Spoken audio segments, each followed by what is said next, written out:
देखो जो लोग एनसीईआरटी क्लास 8 मैथ का चैप्टर पढ़े, इसका नाम है cube and cube root. Hindi में यूपी बोर्ड में यही चैप्टर मैथ में घन तथा घनमूल के नाम से दिया हुआ है। ठीक है, तो हम लोग दोनों भाषा में समझेंगे। ठीक है, हिंदी में भी समझेंगे और इंग्लिश में भी। तो चैप्टर का नाम है घन तथा घनमूल। इसमें हम लोग दो टॉपिक है। इसमें कितने टॉपिक है? दो। एक हमारा है क्यूब और दूसरा क्या हमारा? Cube root. तो पहले हम लोग को समझना है क्यूब क्या होते हैं। बाद में अगर क्यूब अगर अच्छे से हम समझ जाएंगे तो क्यूब रूट को हमें समझने में देर नहीं लगेगी। चलो क्यूब क्या होता है ध्यान समझ लो। देखो जैसे कोई भी एक संख्या ले लो, कोई भी एक संख्या ले लो। मान लेते हैं कोई छोटी संख्या 2 ले लेते हैं। 2 को हम 2 से ही मल्टीप्लाई कराते हैं। क्या कराते हैं? 2 से ही मल्टीप्लाई करते हैं। कितने टाइम्स? 3 टाइम्स मल्टीप्लाई करते हैं। कितने टाइम्स? 3 टाइम्स। तो हम 3 टाइम्स समझ लेते हैं इसको। मतलब 2 2 जा 4, 4 2 जा 8। ठीक, 4 2 जा 8।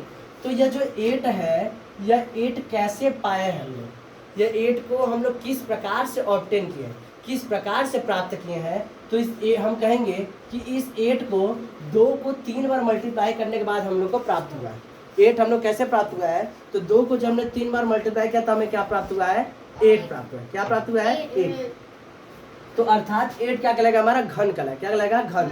यानी इंग्लिश में क्या बोलेंगे? क्यूब बोलेंगे। क्या बोलेंगे? क्यूब। बात समझ रहा है? यानी अब यहाँ से एक बात हम लोग क्लियर हो रही है कि कोई भी संख्या हो, अगर उसको 3 बार गुणा कर देते हैं, कितनी बार? 3 बार गुणा कर देते हैं, तो वह संख्या क्या कहलाती है? घन कहलाती है। क्या कहलाती है? घन कहलाती है, यानी क्यूब कहलाती है। बात समझ रहा है? जैसे हम कहें 3 का मल्टीप्लाई करेंगे कितनी बार? 3 बार। कितनी बार? 3 बार। तो 3 बार गुणा करें, 3 3 का 9 27। तो ये 27 क्या कहलाएगा? क्यूब कहलाएगा। किसका? तो किसको तुमने गुणा किया है? तो 3 को गुणा किया तो 27 क्या कहलाएगा? 3 का क्यूब कहलाएगा। 8 किसका क्यूब कहलाएगा? तो 2 का क्यूब कहलाएगा। इस तरह अगर हम 4 को मल्टीप्लाई करें तो 4 1 जा 4 ऐसे, तो 4 4 जा 16, 4 जा 64। ठीक है, तो 64 क्या कहलाएगा? तुम्हारा क्यूब कहलाएगा। किसका? 4 का। बात समझ रहा है? 5 का। अब यहाँ से ध्यान सुनो, तुम लोग को जब हम पढ़ा रहे थे, याद है घात को क्या बोले? पावर नहीं, exponent. Exponent and it's law में जब पढ़ाए थे तो एक प्रॉपर्टी तुम लोगों को हम सिखाए थे। हैंडराइटिंग से बनाओ। एक प्रॉपर्टी सिखाए थे। क्या सिखाए थे? कि किसी भी संख्या को अगर हम लोग कई बार मल्टीप्लाई करते हैं, कितनी क्या करते हैं? कई बार मल्टीप्लाई करते हैं। इसको कैसे लिखते हैं? तो हम इस तरह लिखते हैं, ए 1 2 3 पावर में लिखते हैं 3। ठीक है, इसको थोड़ा सा और अच्छे से समझते हैं। जैसे ए 1 है तो इसके पावर में क्या होगा? 1। अगर a गुणे a 2 बार है तो पावर में क्या होगा? 2। a गुणे a है तो क्या हो जाएगा? a के पावर में 3। बात समझ रहा है? तो सेम वही चीज यहाँ पर भी है। तो इसी संख्या को 3 बार गुणा करा रहे हैं। इसका मतलब इसको हम लोग ऐसे लिख सकते हैं, 2 के पावर में 3, 3 के पावर में 3 और 4 के पावर में 3। तो यहाँ से एक बात तुम्हें क्लियर आ गई कि कोई भी संख्या मान लेते हैं कि 5 का हमें घन लिखना है। क्या 5 का लिखना है? 5 क्यूब लिखना है। क्या लिखना है? 5 क्यूब। ठीक है, 5 क्यूब बराबर कितना होगा? तो 1 to 5 होगा। कितना होगा? 1 to 5। इसको रिप्रेजेंट करेंगे तो कैसे रिप्रेजेंट करेंगे? तो 5 to power 3। ठीक है, तो एक बात तुम्हें समझ, इस क्यूब के जगह पर हम क्या रख रहे हैं? तो पावर 3 रख रहे हैं। नहीं 3 नहीं, हाँ क्यूब मीन्स, हाँ cube means power 3। Cube means power 3। बात समझ आ रहा है? तो किसी भी संख्या का क्यूब प्राप्त करने के लिए, क्यूब ऑब्टेन करने के लिए हम लोग को बहुत ज़्यादा कड़ी मेहनत नहीं करनी है। हम लोग को हिमालय पर जाके एक घोड़े पे खड़ा होकर तप नहीं करना है। हम लोग को कहीं यहाँ वहाँ नहीं जाना है। बस क्या करना है? सिंपल किसी भी संख्या का क्यूब प्राप्त करना है, ऑब्टेन करना है। उसी संख्या को 3 बार गुणा कर देना। देखो 3 से गुणा नहीं करना है, 3 बार गुणा करना है। बात समझ रहा है? तो यहाँ पर ये तो बात समझ आ गई। अब तुम लोग को एक होमवर्क करना है। क्या चीज़? कि 1 से लेके 20 तक की सभी संख्याओं का क्यूब लिख के याद करोगे। 1 से लेके 20 तक की सभी संख्याओं का क्यूब लिख के याद करोगे। ये तो लिख लोगे।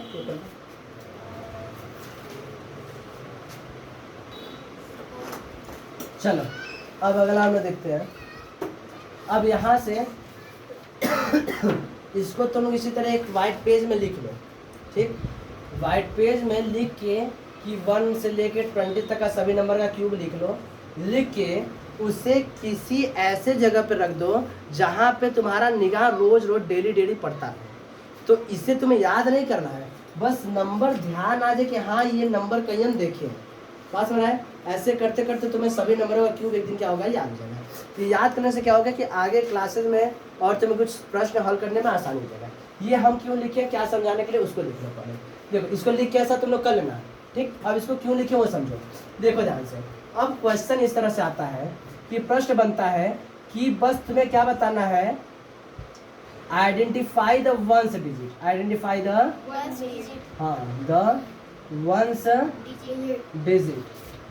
बस तुम्हें वंस डिजिट आइडेंटिफाई करना है कि वंस डिजिट क्या होगा, ठीक है। जैसे हम इतना बड़ा नंबर लिखे 4153, अब तुमसे मुझे इसका क्यूब करेंगे, क्या करेंगे, क्यूब करेंगे। तो बताओ वंस के डिजिट पर, वंस के प्लेस पर कौन सा नंबर आएगा। पूरा क्यूब करने पर क्या आएगा हमको उससे मतलब नहीं है, लेकिन ऊपर तक वंस के डिजिट पर कौन सा नंबर आएगा बस हम लोग को ये पता करना है। समझो ध्यान से, इधर देखो। तो ये हमारे लिए जो टेबल बना है ये हम लोग को काम आएगा, ठीक। तुमसे क्या पूछ रहा है कि वंस डिजिट क्या होगा, क्या होगा, वंस डिजिट पूछ रहा है। तो तुम्हें कुछ करना नहीं है, इसका चेक करो वंस डिजिट क्या है, तो कहोगे 3 है, क्या है, 3 है। एक काम करो 3 का देखो क्यूब करने पर कौन सा वंस डिजिट क्या नंबर आता है, 7। तो इसका क्या नंबर आएगा उससे हमसे मतलब नहीं है, लेकिन जब इसका क्यूब करेंगे तो जो भी नंबर आएगा एक्स वाई जेड कुछ भी नंबर आ सकता है, लेकिन वंस की डिजिट क्या आएगा, 7 ही आएगा। वंस की डिजिट क्या आएगा, 7 ही आएगा। बात समझ रहा है। अब जैसे हम कोई नंबर इस तरह बढ़ा दिए 104952, ठीक। अब इसका क्यूब करें, क्या कर रहे हैं, क्यूब। तो अब पूरा नंबर हमें नहीं बताना है, हमें बस ये बताना है कि इसका वंस डिजिट क्या हो सकता है, वंस डिजिट क्या हो सकता है। तो 2 देखो, तो 2 का क्यूब करने वंस डिजिट क्या आ रहा है, 8। तो इसका जो भी करेंगे लेकिन वंस डिजिट क्या आएगा, 8 ही आएगा। बात समझ रहा है। तो यह टेबल तुमको यह पहचानने में आराम देगा कि किसी भी नंबर, बड़े से बड़े नंबर को क्यूब करेंगे तो वंस डिजिट में कौन सा नंबर आएगा। यह तुम्हारे एक्सरसाइज का पहला क्वेश्चन है, ठीक। कि बस तुम्हें वंस डिजिट पहचानना है कि इस नंबर को क्यूब करेंगे तो वंस डिजिट कौन सा नंबर आएगा। अब 2-3 तुम लोग करके दिखाओ, जैसे 5926 क्यूब करेंगे तो वंस डिजिट बताओ क्या नंबर आएगा, 790।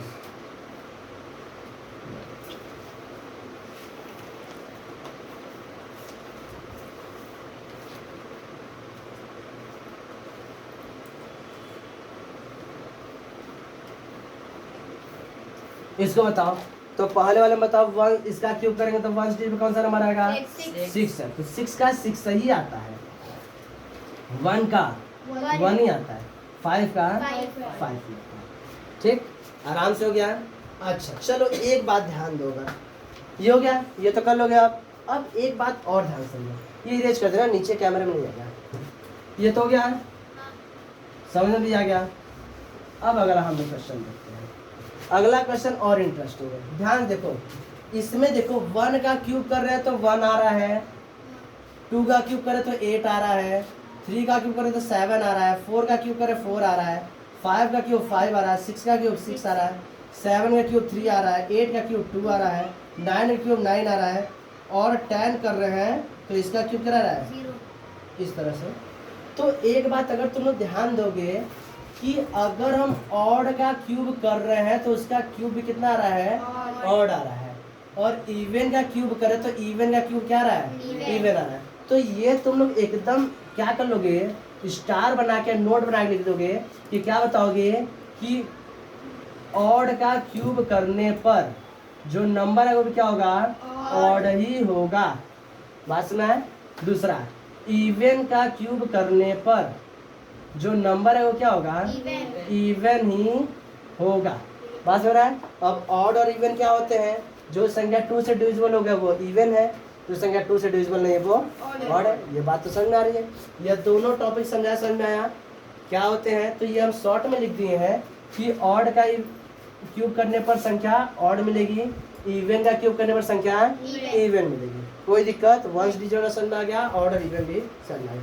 एक और इम्पोर्टेंट फैक्ट है वो बता देते हैं।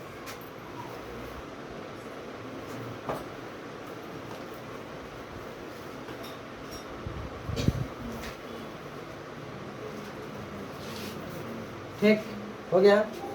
तो ऑड का क्यूब ऑड, इवन का क्यूब इवन और नेगेटिव का क्यूब नेगेटिव, ये हो चुका। अब हम नेक्स्ट पढ़ेंगे some interesting pattern, some interesting, यही है। ठीक है, अब देखो ध्यान से, कॉन्जिक्यूटिव ऑड नंबर को ऐड करना, कॉन्जिक्यूटिव ऑड नंबर को ऐड करना, यानी हम लोग जब कॉन्जिक्यूटिव ऑड नंबर को ऐड करते तब कैसे, देखो पहला 1 को है तो आंसर 1 है, अब 1 के बाद कौन आएगा तो 3, 1 3, तो 1 और 3 इसे सॉरी 3 और 5 3 और 5, वो तो स्क्वायर में चला जाएगा। तो 1 के बाद कौन सा ऑड नंबर आएगा 3 प्लस 5, फिर इसका 5 के बाद कौन आएगा ऑड नंबर तो 7 9 और 11, 11 के बाद कौन आएगा 13 15 17 और 19, इसके बाद कौन आएगा 21 23 25 27 29। इस तरह से बुक में पैटर्न बना के देगा। ठीक है, तो मैं कोई लास्ट वाला दे देगा, फिर कीजिए क्या होगा। तो करना फिर 1 का क्यूब करें तो 1 आएगा, 1 का क्यूब 1। ठीक है, इसका देखो तो इसमें कितने डिजिट थे ऑड नंबर 1 थे, तो 1 रहेगा तो बस 1 का क्यूब करें। यहाँ पर कितने ऑड नंबर 1 2, तो 2 का क्यूब करें कितना आएगा 8, तो इसको ऐड करने पर कितना होगा 8 आएगा। ठीक, 1 2 3, तो 3 का क्यूब बराबर कितना होगा, ये ऐसे लिख देते हैं 1 का क्यूब बराबर 1, 2 का क्यूब बराबर 8, यहाँ पर किसका क्यूब करेंगे 3 का क्यूब बराबर 27। अब यहाँ पर क्या करेंगे तो 1 2 3 4, 4 का क्यूब बराबर कितना हो जाएगा 64। यहाँ पर 1 2 3 4 5, तो 5 का क्यूब करेंगे कितना आएगा 1 2 5। अब तुम्हारे दिमाग में जैसे ही आएगा कि अगर एग्जाम में डायरेक्ट ये दे दिया तो हम लोग कैसे पता चलेगा कितना है, तो घबराओ मत, एग्जाम में पैटर्न बना के देगा। इस तरह से ये भी देगा, ये भी देगा, ये भी देगा, ये भी देगा, लास्ट वाला कहेगा कि इसमें फिल कीजिए। ठीक है, या तो 1 2 3 फिल करके दे देगा, तुमसे चौथा और पांचवा फिल कराएगा। बात समझ रहा है? तो पैटर्न याद रखना कैसे, तो कभी भी जब कॉन्जिक्यूटिव ऑड नंबर को ऐड कर, कॉन्जिक्यूटिव का मतलब होता है कि जो 1 के बाद 1 आते हैं, जैसे 1 के बाद क्या आता है 2, 2 के बाद 3, 3 के बाद 4, तो ये सभी क्या कहलाते हैं कॉन्जिक्यूटिव नंबर कहलाते हैं। बात समझ रहा है? तो यहाँ पे हम बस कह रहे हैं कॉन्जिक्यूटिव ऑड नंबर, कॉन्जिक्यूटिव, तो 1 के बाद कौन सा ऑड नंबर आता है 3, 3 के बाद कौन सा ऑड नंबर 5, 5 के बाद कौन सा आता है 7। तो कॉन्जिक्यूटिव ऑड नंबर का जो सम होता है मैजिकल होता है थोड़ा सा। 1 है तो भाई 1 है, 1 के बाद कौन सा ऑड नंबर आता है 3 आता है, उसके बाद 5, तो 3 और 5 का सम कितना होगा 8। फिर उसके बाद कौन आता है 7 9 11 27, 13 15 17 19 64, 21 23 25 27 29 125। बात समझ रहा है? इस तरह से कॉन्जिक्यूटिव ऑड नंबर क्या होता है सम होता है। बात समझ आ रहा है? अब इधर वाले रेज कर देते हैं हम लोग, इसका तो बात काम खत्म होगा। अब यहाँ पर एक ट्रिक और हम लोग को समझना है। ट्रिक क्या समझना है, ये सभी कुछ प्रॉपर्टी है, ये सभी क्या है कुछ प्रॉपर्टी है। अब जैसे तुमसे एक क्वेश्चन पूछे, जैसे हम कहें कि कोई भी कॉन्जिक्यूटिव नंबर, कोई भी और डायरेक्ट कॉन्जिक्यूटिव नंबर, कोई भी कॉन्जिक्यूटिव नंबर, कॉन्जिक्यूटिव मतलब एक के बाद एक, एक के बाद एक। जैसे हम कहें 1 और 2 दो नंबर है, तो हम कहें 2 का क्यूब माइनस 1 का क्यूब कितना होगा, तो चेक कर लेते हैं। तो 2 का क्यूब करेंगे तो कितना आएगा, तो कहोगे 8 होगा, 1 का क्यूब करें तो 1 होगा, आंसर कितना आएगा 7। कितना होगा 7। ठीक है, एक इसको देख लेते थोड़ा सा यहाँ पर। अब 3 का देखते हैं, तो 3 का क्यूब माइनस 2 का क्यूब, आंसर कितना आएगा, तो 3 का क्यूब कितना होगा 27 माइनस 8, आंसर कितना आएगा तो 99। कितना आएगा 90। अब इसको थोड़ा सा देखो ध्यान से, इसको कैसे लिख सकते हैं, तो इस ये छोटा वाला है, तो इसको अगर हम मान लेते हैं m, क्या मान लेते हैं m, ध्यान समझो, छोटे वाले क्या मान लेते हैं m, तो यह वाला नंबर इस m से, इस वाले नंबर से कितना बड़ा है, एक ज़्यादा है, तो मान लेते हैं अगर ये m हो गया तो ये वाला नंबर पाने के लिए हमें किसमें कितना ऐड करना होगा, 1 ऐड करना होगा, यानी ये वाला नंबर क्या बन जाएगा तुम्हारा, तो m+1 बन जाएगा। कहो कोई दिक्कत नहीं।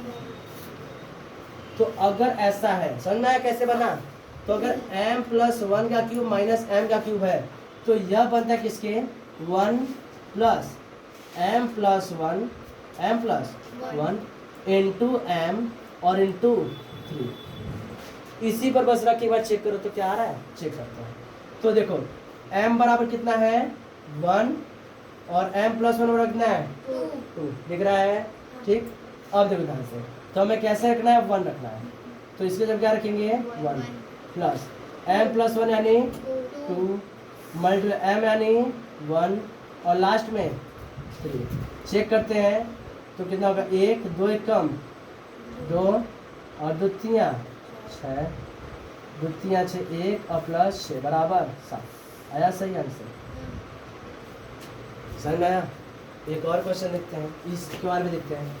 तो ये इसको मान लेते हैं m, क्या मान लेते हैं m, तो क्या हो जाएगा m+1। इसका क्यूब करने पर आंसर कितना आएगा, तो 1 plus m+1 into m into 3। क्या करेंगे हम लोग, तो 1 के जगह पे 1 m+1 यानी 3 इंटू 2 इंटू 3। तो क्या करेंगे 3 दूना 6 दूना 18 18 सही है। अब जैसे क्वेश्चन आएगा कि बताओ 13 का क्यूब माइनस 12 का क्यूब। क्वेश्चन देखते माथा चक्कर आ जाएगा। अगर तुम्हें प्रॉपर्टी याद है तुम खटाक से कर ले जाओगे, क्या करोगे, तो कहोगे 1 प्लस 13 इंटू 12 और इंटू 3। कोई दिक्कत, यहाँ पे जाओगे 1 और प्लस 12 का 13 बार गुणा कराओ, या तो 12 3 36 करा, 13 गुणे में 36 और गुणा कराओ। देखो ध्यान से, तो 13 छंग 78, ये कैसे करो, 13 छंग 78 का 8 हाथ में का 7, 13 3 39 39 7 48 409 400 ये हो गया। कोई दिक्कत बात समझ रहे, अगर हल करोगे तो भी उतना ही आएगा। 13 का क्यूब तुम्हें याद हो गया है, 13 का क्यूब 200 अरे 2197। 12 का क्यूब कितना होता है 1728 1728। सब्ट्रैक्ट कराएंगे तो 7 17 में से 8 गया 9 और यहाँ पे 8 में से 2 गया 6 गड़बड़ आएगा जी। और यहाँ पर 11 में 7 गया 4 हल करने में दिक्कत होगा। और यहाँ पे कट गया 469, यहाँ पे कुछ गड़बड़ हो गया। 13 6 78 78 का 8, अच्छा 78 का 8 सही है, 7 कैरी 13 या 39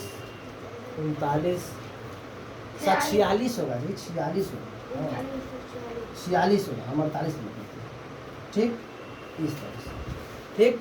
तो चाहे तुम हल करके निकालो या फॉर्मूले से आंसर निकालो, उत्तर क्या आएगा सेम आएगा। कोई दिक्कत बात समझ रहा है। तो यह हम 3 पढ़ा दिए, वो वाला ये अलग समझा दिए, ये वाला कुछ दिक्कत समझने में, इसको लिख लो पूरा।